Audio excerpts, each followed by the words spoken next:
History is filled with cautionary tales, but some are so poignant, so steeped in a sense of inevitable doom, that they feel less like history and more like a grand, sweeping tragedy written for the stage. Our story today is one of those. It's about a romantic prince, a second son who spent his life in the shadow of a throne, who dreamed of butterflies and ocean voyages, and who was tragically convinced he could bring enlightened order to a world he did not understand. He was a Habsburg, born to Europe's most ancient dynasty, yet he died a world away, facing a firing squad on a dusty Mexican hill, a pawn in a game he never truly comprehended. This is the story of Maximilian I, the last emperor of Mexico, a man whose good intentions paved a direct road to his own execution.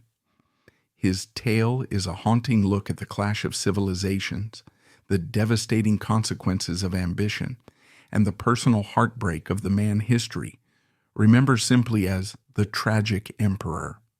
To understand Maximilian's doomed venture, we must first understand the gilded cage he was born into. It's Vienna, July 6th, 1832. Inside the magnificent Schönbrunn Palace, the summer residence of the Habsburgs, a second son is born to Archduke Franz Karl and Princess Sophie of Bavaria. This is Ferdinand Maximilian Joseph. His father is a kindly gentleman, but notoriously weak-willed and utterly lacking in political ambition. His mother, Sophie, is the exact opposite. A woman of razor-sharp intellect and iron ambition, she's the undisputed power behind her husband, so much so that she is often called, with a mixture of fear and respect, the only man at court. From the moment of his birth, Maximilian's destiny is shaped by one simple, unchangeable fact. He is not the heir. That role belongs to his older, more serious brother, Franz Joseph. Under the rigid Habsburg laws of primogeniture, where the firstborn son inherits everything, Maximilian is the spare. He is a prince with one of the most prestigious bloodlines in the world, but with no clear path to power.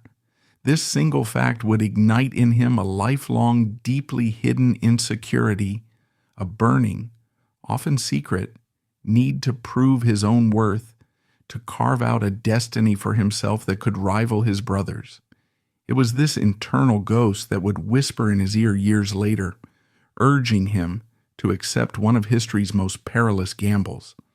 His tragic nickname comes directly from this gamble, the ill-fated Second Mexican Empire, a colonial project engineered by Napoleon III of France, which collapsed in less than 3 years, ending with Maximilian's capture and execution by the Republican forces of Benito Juarez. It was a brutal, public end to a European imperial dream in the New World. By all accounts, Maximilian was a man of profound contradictions. He was intelligent, charming, and a hopeless romantic, fluent in 6 languages, and passionate about the arts and sciences. He was an avid botanist and a keen oceanographer, far more comfortable in a library or on the deck of a ship than in a stuffy council chamber. But he was also impulsive and politically naive, a man whose liberal ideals were often at war with his aristocratic upbringing. A hidden detail of his life was his frail health.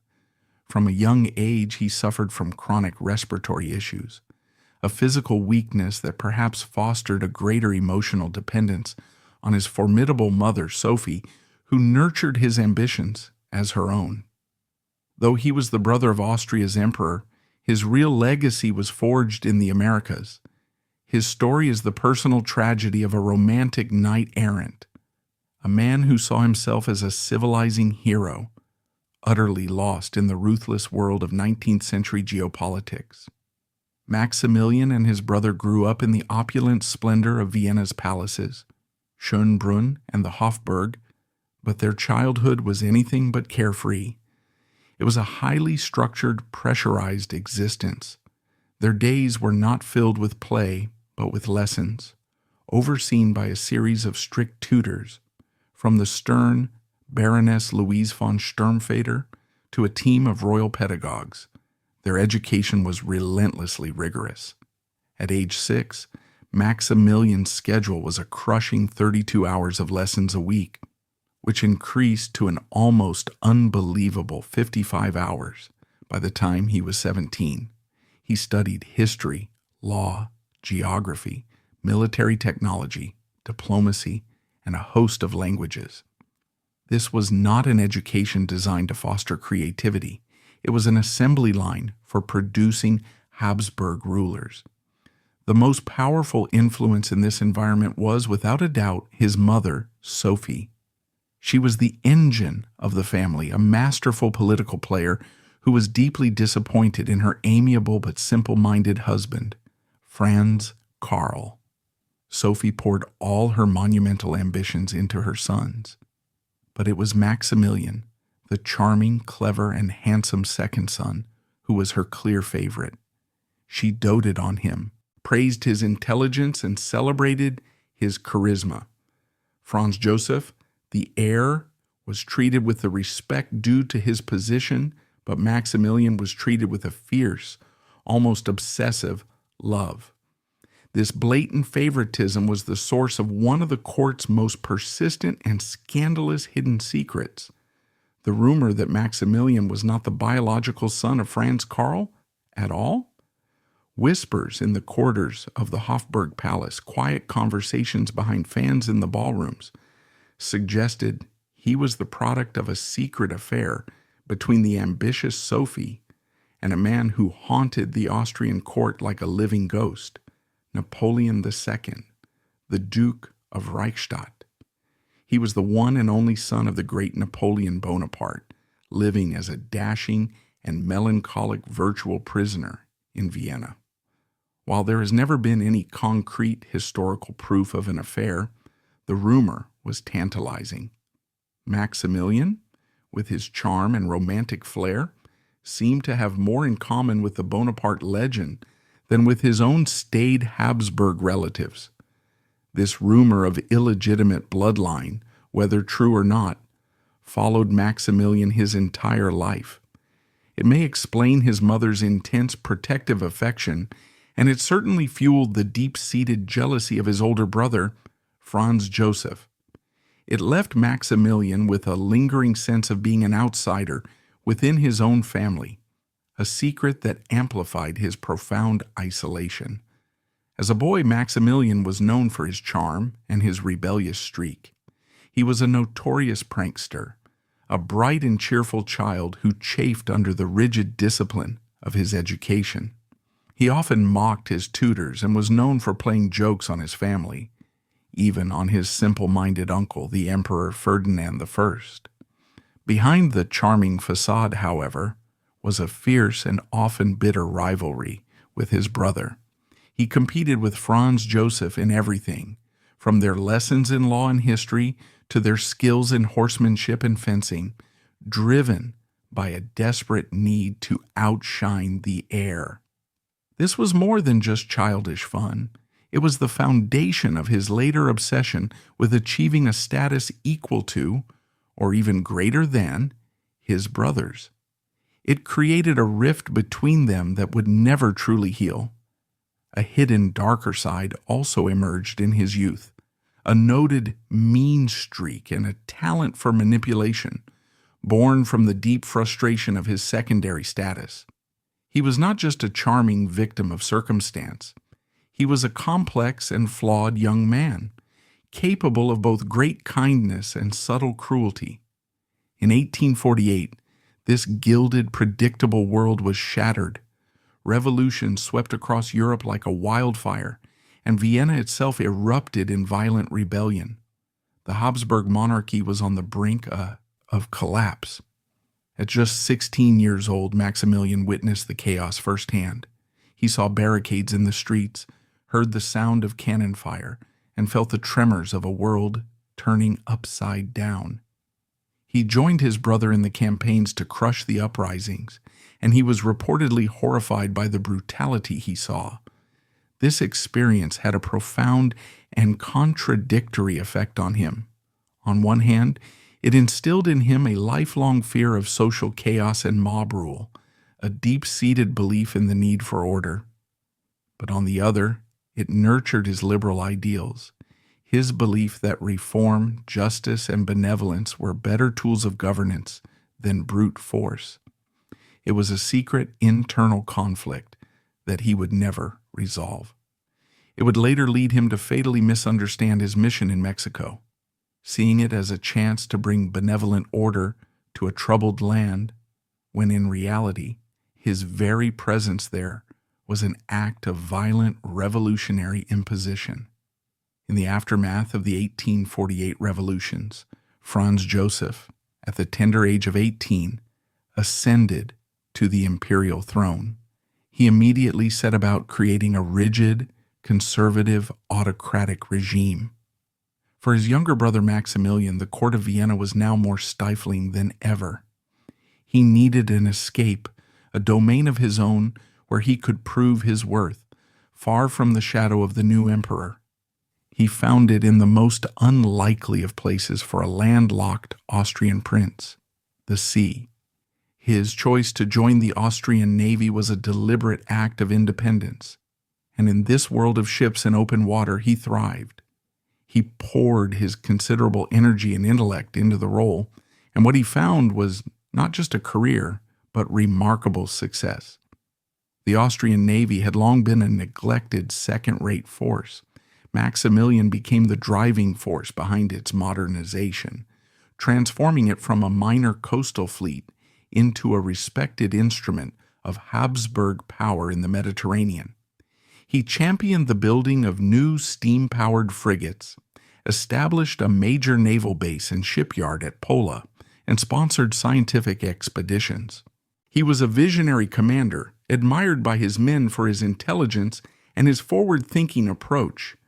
For the first time, he was not just the emperor's brother, he was a respected leader in his own right. Yet behind this professional triumph, his personal life was marked by romantic tragedy, hidden health concerns, and the ever-present shadow of his family.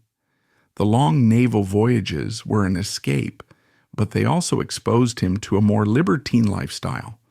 His travels, particularly to Brazil, were filled with a series of fleeting affairs. This has led many modern historians to speculate that he contracted syphilis, a common and devastating affliction among 19th century aristocrats. The disease, which could cause a host of long-term health problems and crucially infertility, would have been a catastrophic scandal for the deeply Catholic Habsburgs. While there is no direct proof, this theory is often cited as a possible explanation for his later childless marriage to Carlotta. His youth was also defined by a heartbreaking romantic failure that amplified his sense of emotional isolation. During a visit to Lisbon in 1852, while on a naval mission, he met and fell deeply in love with Princess Maria Amelia of Brazil. She was intelligent, beautiful, and, like him, suffered from a certain romantic melancholy. Theirs was a passionate whirlwind romance filled with secret meetings, moonlit walks, and heartfelt letters.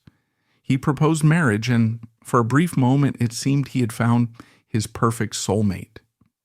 But their dream was shattered when, just a year later, Maria Amelia died tragically of tuberculosis at the age of 20. Maximilian was utterly devastated.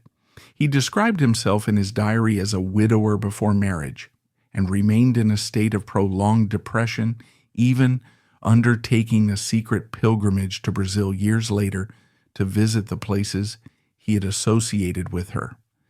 This loss seemed to cement in him a tendency to over-romanticize his relationships, to see love and marriage as a kind of grand, salvific mission, a pattern that would tragically repeat itself in both his marriage to Carlota and his disastrous political marriage to the nation of Mexico. In 1856, he began constructing his own personal paradise, a refuge from his grief and his family conflicts. Miramare Castle, built on a rocky cliff overlooking the Adriatic Sea near Trieste. This magnificent Gothic revival castle, with its sprawling botanical gardens, was more than a home. It was a symbol of his independence from Vienna and his brother.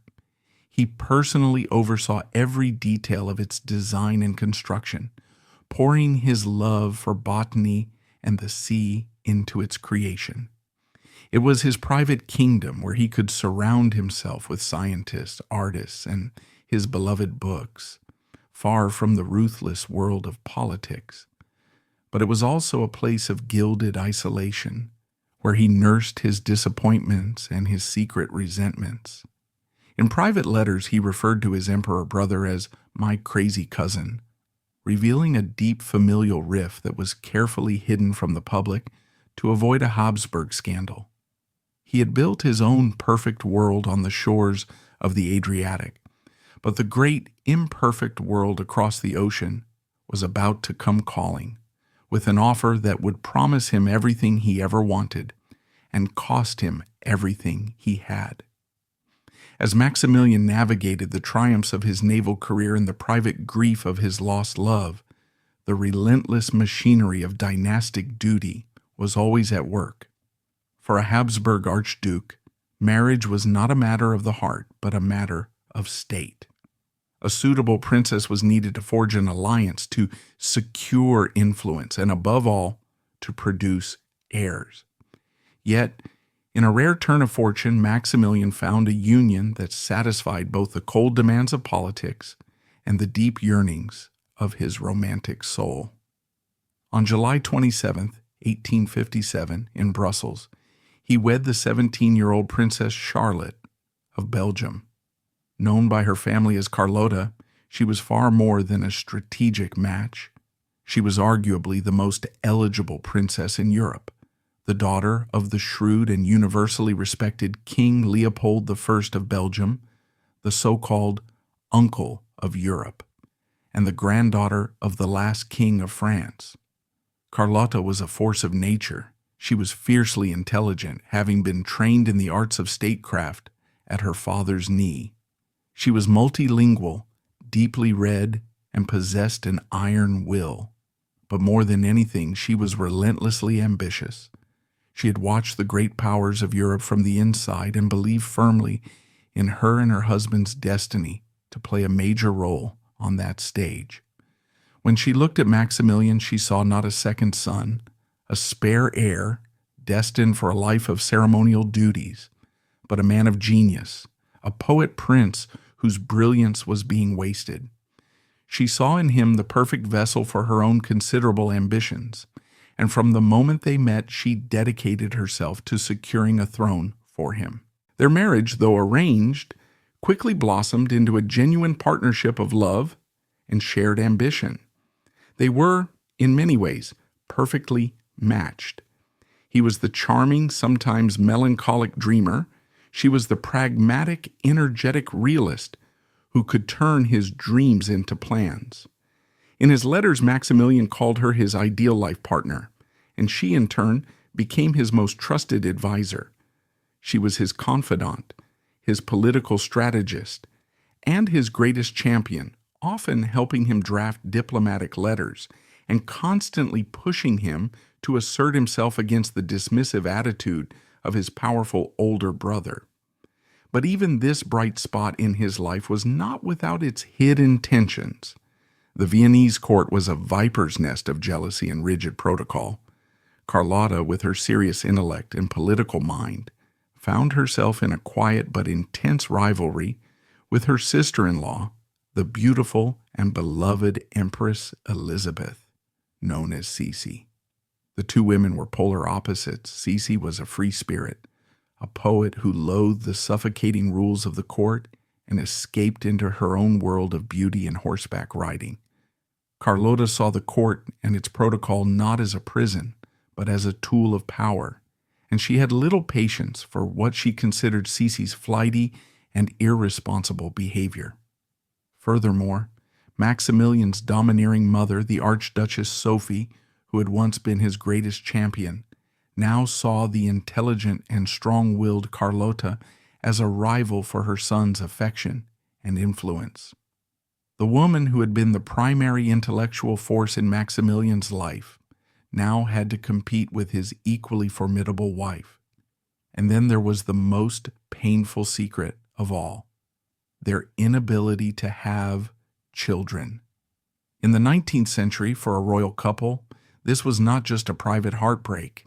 It was a public dynastic failure.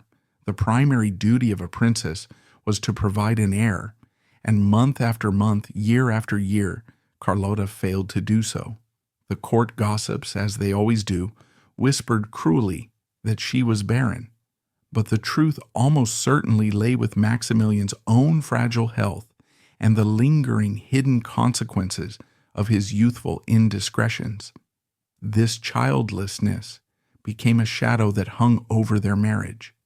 It was a constant reminder of their incomplete destiny, a source of public humiliation that likely fueled their shared, almost desperate ambition for a different kind of legacy. If they could not build a family, they would build an empire. The Mexican crown, when it was later offered, became more than a throne. It was the child they would create and nurture together, a substitute for the heir they could never have. Just before their marriage, Emperor Franz Joseph had given his brother a chance to prove his political mettle, though it was a chance many suspected was designed for failure. In 1857, he appointed Maximilian as the Governor-General of Lombardy-Venetia, the Habsburg-controlled kingdom in northern Italy. It was a poisoned chalice. The region was the wealthiest in the Austrian Empire, but it was also a hotbed of Italian nationalism, seething with a deep hatred for its Austrian rulers. The expectation in Vienna, and almost certainly the emperor's hope, was that Maximilian would act as an iron-fisted suppressor, crushing dissent with military force and proving he had the steel required of a Habsburg ruler. Maximilian, true to his character, did the exact opposite. He and Carlota arrived in Milan and set about creating a court that was the antithesis of the stiff, formal world they had left behind in Vienna. They saw themselves as benevolent modernizers, and they attempted to win the hearts and minds of the Italian people. This new progressive style of rule was dubbed Maximilianismo. He began by pardoning a host of political prisoners, a gesture of goodwill that immediately signaled his different approach. He eased the notoriously harsh press censorship, allowing for a more open exchange of ideas. He shocked the Viennese bureaucracy by reportedly reducing taxes by as much as 20% and poured money into public works, investing heavily in building new railways and hospitals. He and Carlota made a genuine effort to connect with the local population. They learned Italian and spoke it fluently in public. They hosted grand public festivals and balls, opening up the governor's palace to the local Italian nobility and middle class, who had long been snubbed by the arrogant Austrian authorities. Maximilian would often walk through the streets of Milan with only a small security detail, a stark contrast to the heavily guarded processions of his predecessors. For a brief, shining period, it seemed to be working. He and the charismatic Carlota became genuinely popular, especially with the Italian middle class, who saw in him a hope for a more liberal, benevolent form of government. They were creating a Camelot in Milan, a brief, glittering moment that showcased the kind of enlightened monarchs they dreamed of being. But their dream was a political nightmare for the powers that be. His liberal policies were seen as a direct repudiation of his brother's autocratic rule. The military commanders on the ground were furious, complaining to Vienna that Maximilian's soft touch was undermining their authority and encouraging the very nationalists they were supposed to be suppressing. And while the Italians may have liked him personally, they never for a moment gave up their ultimate goal: to throw off the Austrian yoke and unify Italy. Maximilian was caught in an impossible trap. The people he ruled would never truly accept him because he was a Habsburg, and the Habsburgs were on the verge of disowning him because he wasn't acting like one. The end came swiftly and brutally. In 1859, war broke out again between Austria and a Franco-Italian alliance, after the Austrians suffered a crushing defeat at the Battle of Solferino. The blame was conveniently placed on the liberal governor, whose policies had supposedly weakened the province. Maximilian was unceremoniously dismissed by his brother.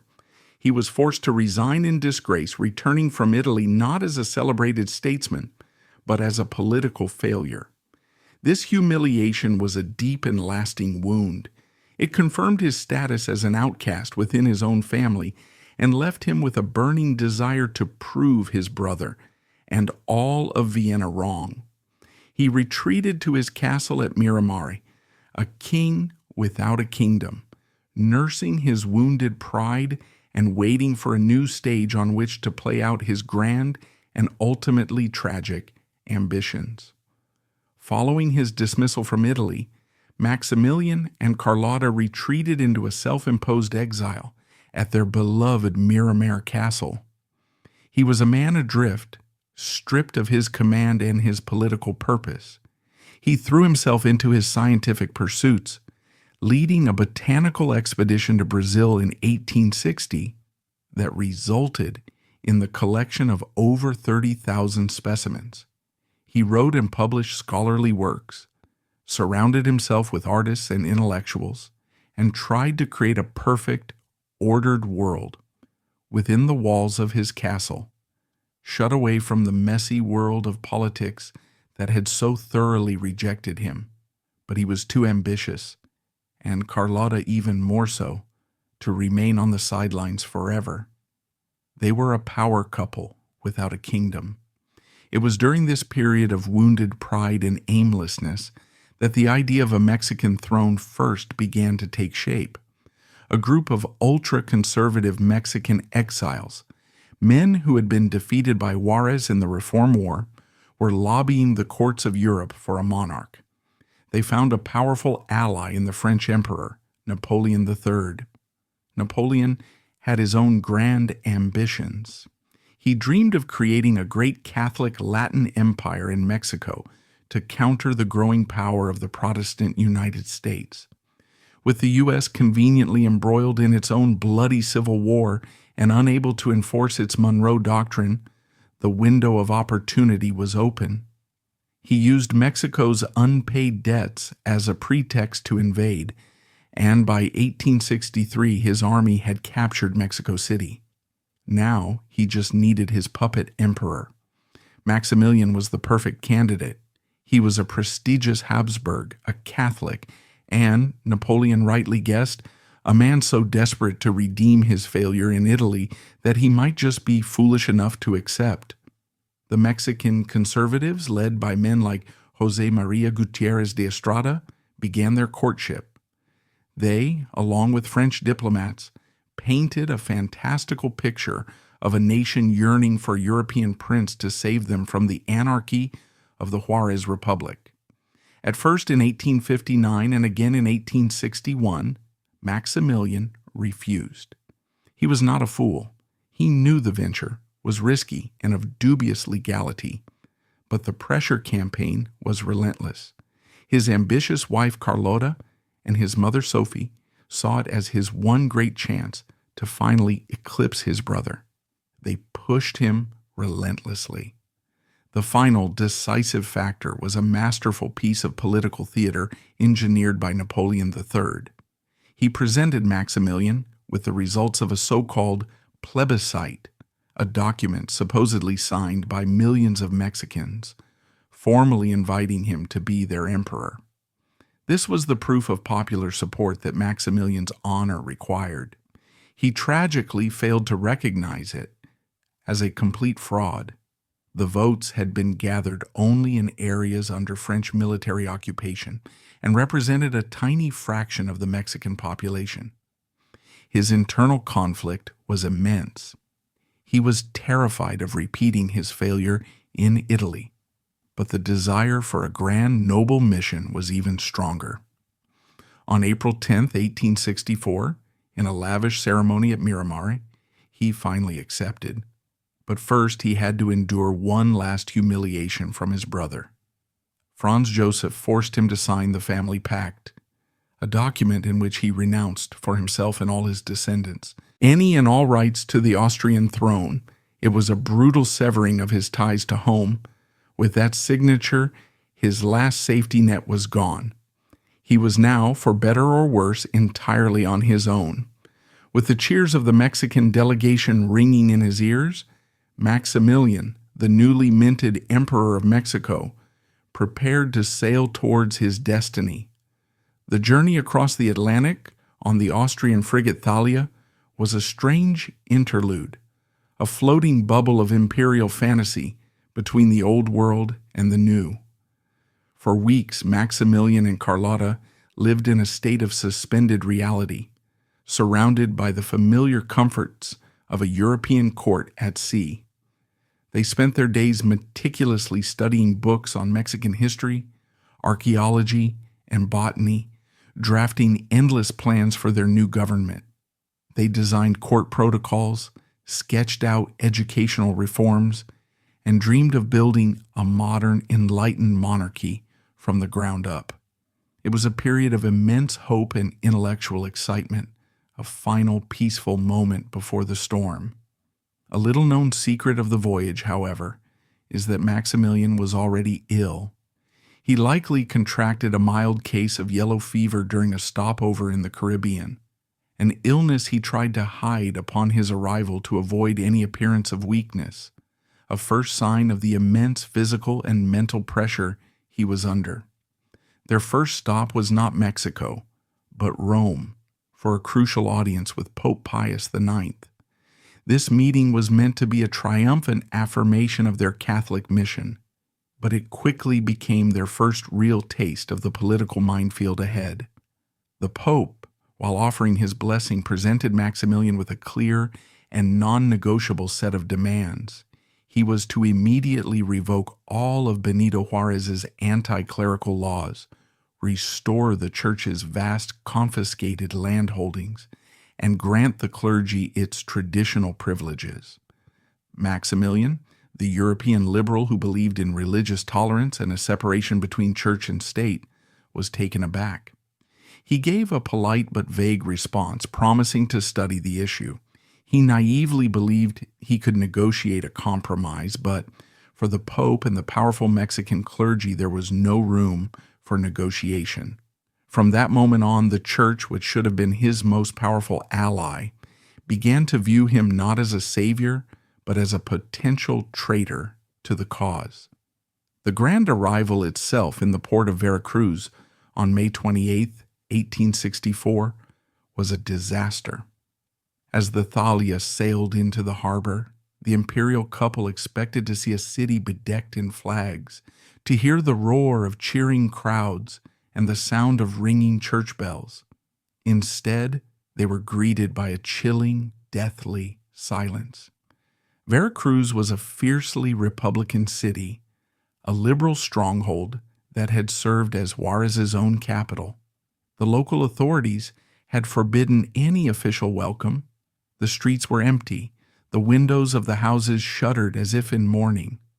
To complete the miserable picture, a torrential tropical storm, a norte, was lashing the coast, drenching the small, unimpressive welcoming party, and turning the sky a grim shade of gray.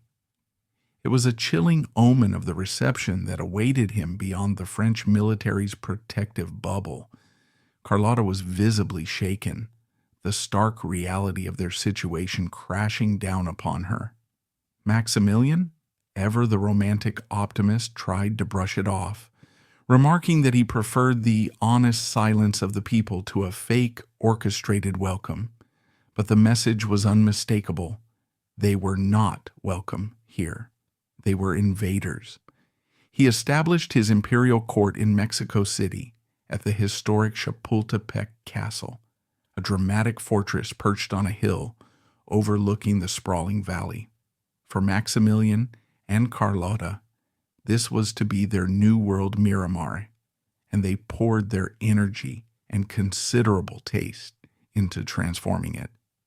They lavishly redecorated the somewhat neglected palace in a grand European style, importing fine furniture, silks, tapestries, and art from across the Atlantic. They tried to create a hybrid Austro-Mexican court, meticulously designing an elaborate system of court etiquette, appointing chamberlains, ladies-in-waiting, and masters of the horse. They held grand balls in the Hall of Mirrors and bestowed a flurry of new aristocratic titles on their conservative supporters, attempting to create a Mexican nobility overnight. For the small, wealthy elite of Mexico City, it was a dazzling spectacle. For the rest of the country, it was a distant, alien fantasy, a European opera being performed while the nation was on fire. But from the very beginning, the Imperial project was built on a fundamental, fatal contradiction. Maximilian had been installed by Mexican conservatives and the French, who expected him to be a reactionary ruler. They wanted him to crush the liberals, restore the power and property of the Catholic Church, and protect the privileges of the wealthy elite. Maximilian, the romantic idealist, had other plans. He saw himself not as a restorer of the old order, but as a benevolent modernizer, a father to the Mexican people, especially the impoverished indigenous population whose suffering he had witnessed with genuine horror on his journey to the capital. He horrified his conservative backers by immediately launching a series of breathtakingly liberal reforms. He began by reviewing the controversial reform laws of his great enemy, Benito Juarez.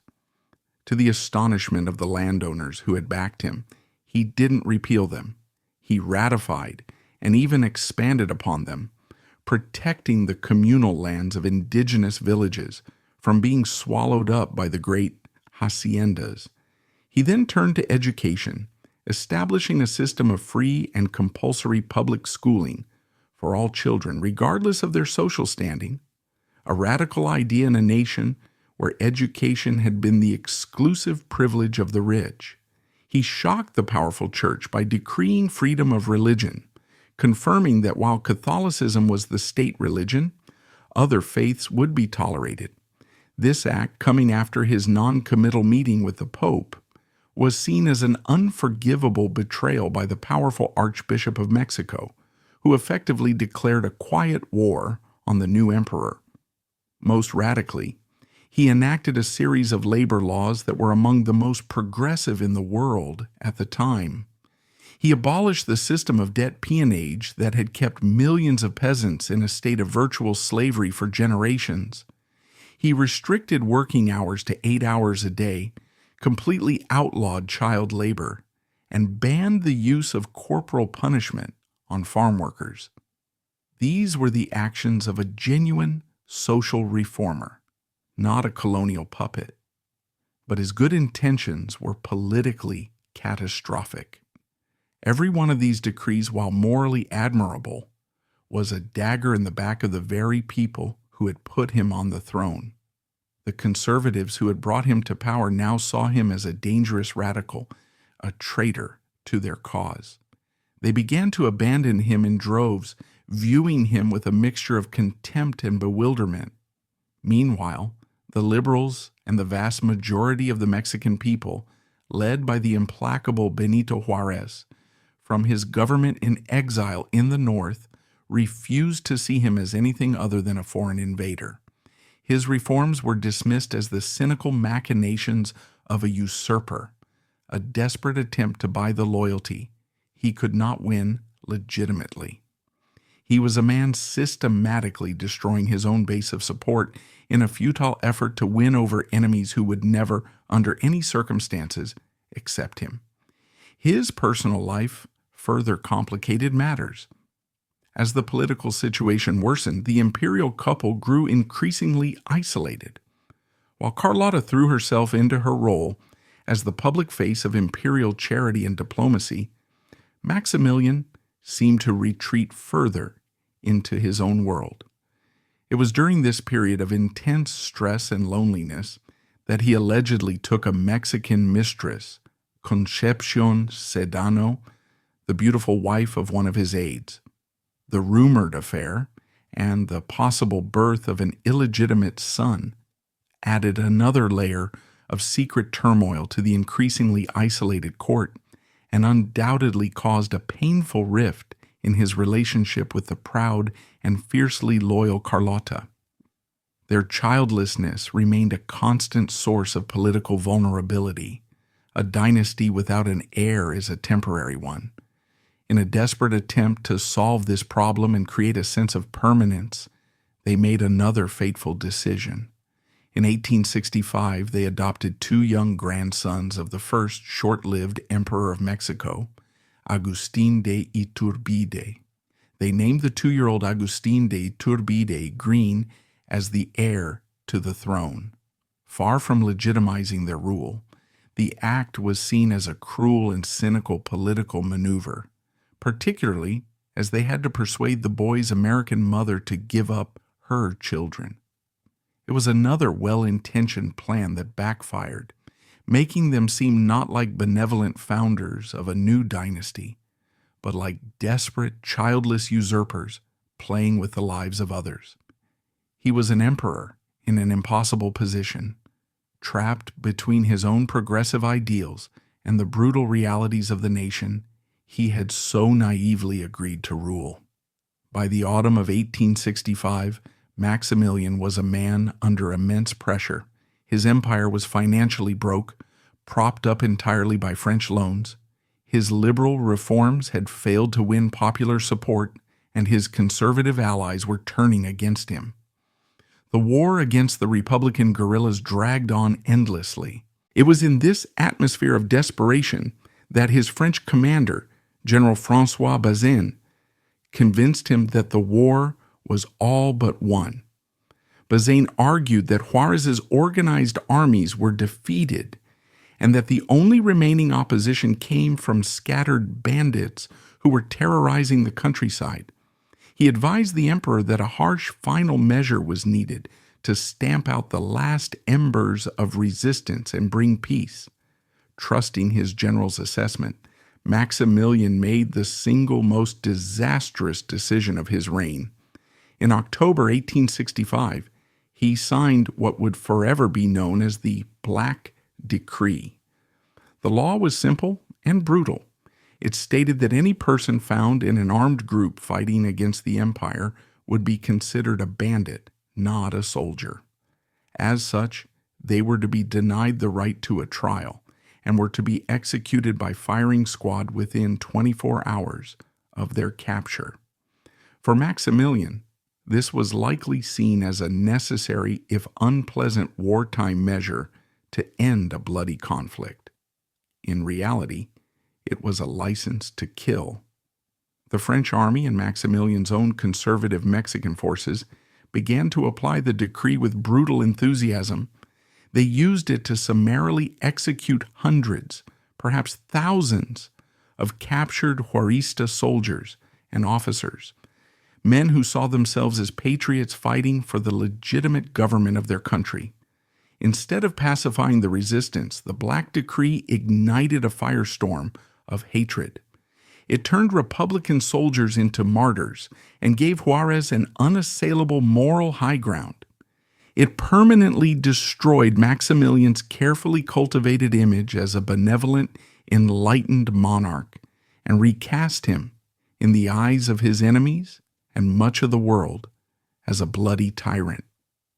The romantic prince who had come to Mexico to end chaos had just signed a decree of terror. It was a fatal political and moral error, a point of no return from which his empire and his own life would never recover.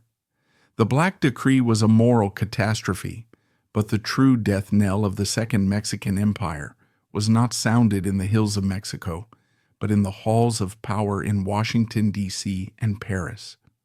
For 3 years, Maximilian's entire project had been made possible by one critical factor: the American Civil War.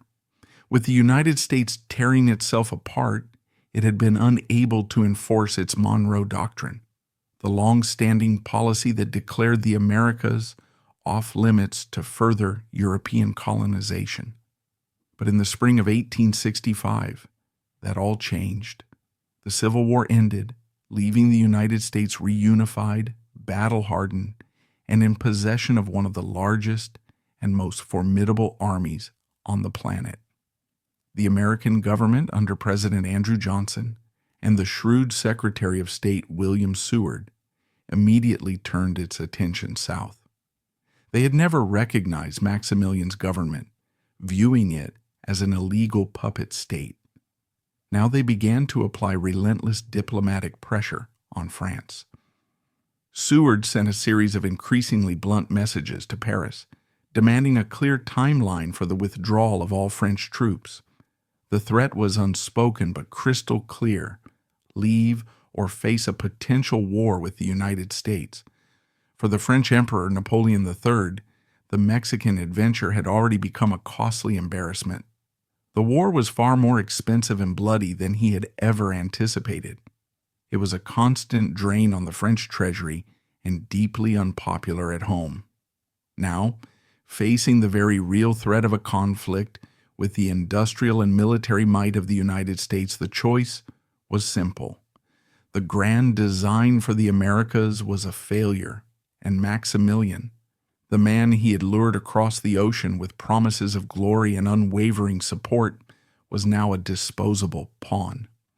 In early 1866, Napoleon III publicly announced that France would be withdrawing its army from Mexico in phases. It was the ultimate act of betrayal.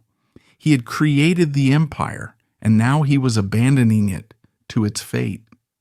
As the news of the French withdrawal spread, a palpable sense of doom settled over the imperial court in Mexico City. While Maximilian seemed to fall into a state of fatalistic depression, his wife, the indomitable Carlota, refused to surrender. She believed that if she could only speak to Napoleon III in person, if she could only appeal to the Pope, she could make them see reason and save their empire. In the summer of 1866, she embarked on a desperate solo mission to Europe, a last-ditch effort to hold back the tide. It was a journey into the heart of darkness, one from which her mind would never return. Her first stop was Paris. The confrontation with Napoleon III was a scene of excruciating humiliation. The French emperor, ashamed and unwilling to face the woman whose life he was about to destroy, tried to avoid her. But Carlota, in a fury, forced a meeting at the palace of St. Cloud. She pleaded, she reasoned, she raged, reminding him of his solemn promises. Napoleon was cold and immovable. He told her flatly that the finances were a disaster and the withdrawal was irreversible. The realization that they had been utterly and completely abandoned finally broke through Carlota's iron will. She had a violent breakdown in front of the French emperor and his wife, screaming that they would all live to regret their treachery. From Paris, her mind already beginning to fracture, she traveled to Vienna to beg her brother-in-law, Emperor Franz Joseph, for help. He offered his sympathy, but no soldiers and no money. Her final desperate hope was the Vatican. She arrived in Rome in a state of escalating paranoia, convinced that Napoleon's spies were following her, trying to poison her. Her audience with Pope Pius IX was a horrifying spectacle. She burst into his chambers, wild-eyed and frantic, and began to rant about the conspiracies against her. She refused to touch any food or drink offered to her at the Vatican, and in a shocking breach of all protocol, she ran to a public fountain in Rome, cupping her hands to drink, believing it was the only water that wasn't poisoned.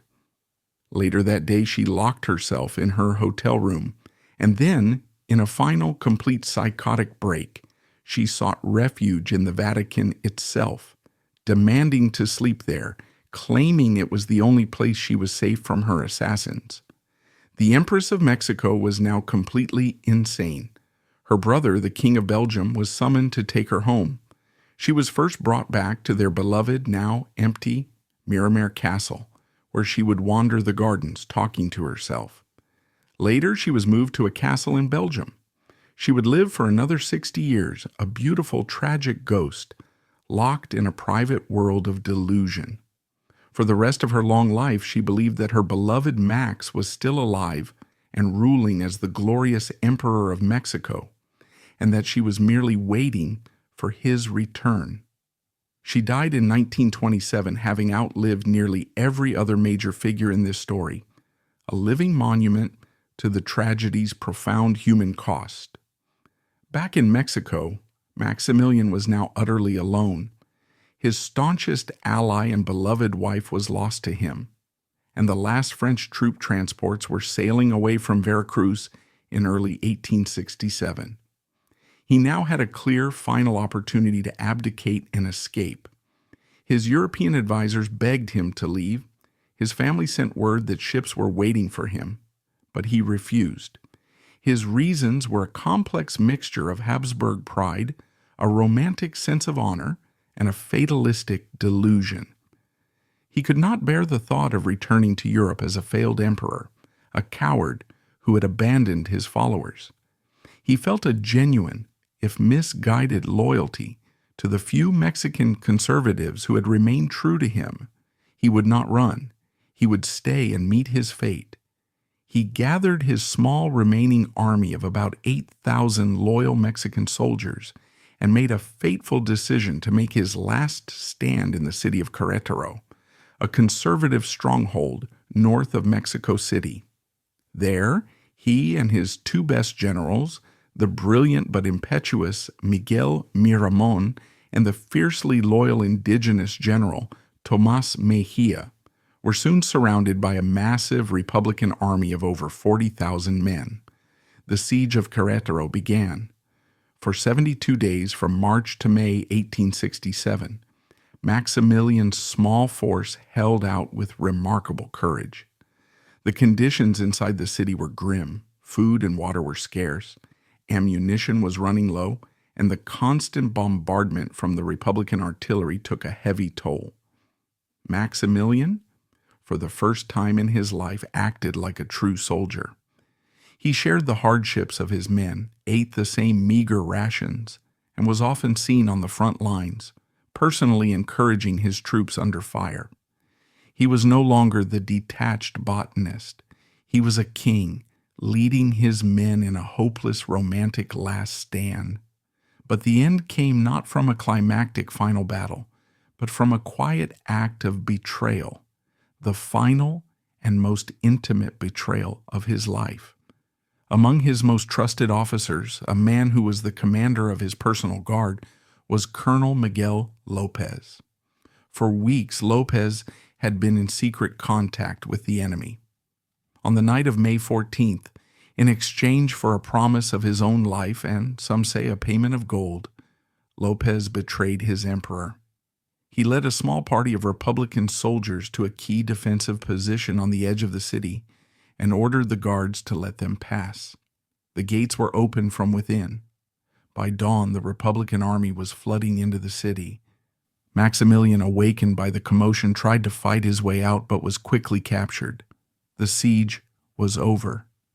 Maximilian's capture presented Benito Juárez with a difficult choice. The crowned heads of Europe, from Queen Victoria to the Tsar of Russia, sent a flood of telegrams pleading for the emperor's life. The great French writer Victor Hugo wrote a passionate public appeal for clemency. But Juárez, the stoic and unyielding leader of the Republic, saw things in a much colder, more political light. He had just won a brutal 3-year war to rid his country of a foreign invasion. To him, Maximilian was not a tragic romantic hero. He was the figurehead of an illegal and violent imposition. Juárez believed that sparing Maximilian and allowing him to return to Europe would send a disastrous message that a European power could invade Mexico, cause untold death and destruction, and have its puppet leader returned unharmed when the venture failed. It would be an invitation for future interventions. To secure the future of the Mexican Republic and to solidify the principle of national sovereignty for all of Latin America, he believed an example had to be made. The trial was a foregone conclusion. It was a military tribunal, not a civil court, and Maximilian was charged as a usurper and a war criminal, in part because of his own black decree. He defended himself with a quiet dignity, but the verdict was never in doubt. He, along with his loyal generals, Miramone and Mejia, were found guilty and sentenced to death by firing squad. On the morning of June 19, 1867, the three men were taken by carriage to a small dusty hill outside Queretaro, the Cerro de las Campanas, the Hill of the Bells. Maximilian was calm and composed. He gave his crucifix to his Hungarian chef, who had accompanied him, with instructions to deliver it to his mother, Sophie. He embraced his two generals, and in a final act of grace, insisted that General Miramone, a former president of Mexico, stand in the center spot of honor between them. He refused a blindfold. As he faced the 7 young soldiers of the firing squad, he gave each of them a gold coin, asking them only to aim for his heart and spare his face, so that his mother could see him one last time. His final words, spoken in clear Spanish, were not for himself, but for the nation that was about to execute him. "I forgive everyone, and I ask everyone to forgive me," he declared. "May my blood which is about to be shed be for the good of the country. Viva Mexico! Viva la Independencia!" At 6:40 in the morning, the order was given. The volley of rifle fire echoed across the hill. The tragic emperor, at the age of just 34, fell dead. The execution of a European archduke sent shockwaves across the world. His body, crudely embalmed, was eventually returned to Austria and buried with his ancestors in the Imperial crypt in Vienna. His death cemented the legacy of Benito Juarez as the great restorer of the Mexican Republic. In Mexico, he is remembered as the face of a foreign invasion, a usurper whose defeat is a foundational story of national pride and resistance against colonial powers.